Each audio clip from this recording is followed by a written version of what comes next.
కొబ్బరికాయ సాక్షాత్తు శివుడి తల అని మీకు తెలుసా? ఏ పూజకైనా కొబ్బరికాయని ఎందుకు ఉపయోగిస్తామో మీకు తెలుసా? ఒకసారి శివుడు రాక్షసులతో యుద్ధం చేస్తున్నప్పుడు అనుకోకుండా ఆటంకాలు సంభవించాయి. అప్పుడు బ్రహ్మదేవుడు నీకు కలుగుతున్న ఆటంకాలు తొలగాలంటే వినాయకుణ్ణి పూజించి ప్రసన్నం చేసుకోవాలని చెప్తాడు. శివుడు గణపతి పూజకు ఏర్పాట్లు చేస్తున్న సమయంలో సాక్షాత్తు వినాయకుడే వచ్చి తన తండ్రైన శివుడి ముందు కూర్చుంటాడు. పూజ పూర్తయ్యాక నైవేద్యాన్ని సమర్పిస్తే వినాయకుడు దాన్ని స్వీకరించడం లేదు. ఏ తిండి పదార్థాన్ని నైవేద్యంగా ఇచ్చినా కూడా వినాయకుడు తీసుకోవడం లేదు. చివరికి పార్వతీదేవి వచ్చి తనకిష్టమైన పదార్థాలన్నీ ఇచ్చినా కూడా తిరస్కరిస్తున్నాడు.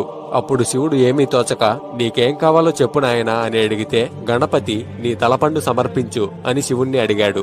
అప్పుడు నా శిరస్సును అడుగుతున్నాడంటే ఇందులో ఏదో మర్మముంది అని శివుడు గ్రహించాడు. శివుడు ధ్యానంలో కూర్చుని దోసిని పట్టేసరికి ఆయన చేతుల్లోకి తెల్లగా మెరుస్తూ గుండ్రంగా ఉన్న ఒక పదార్థం ప్రత్యక్షమైంది.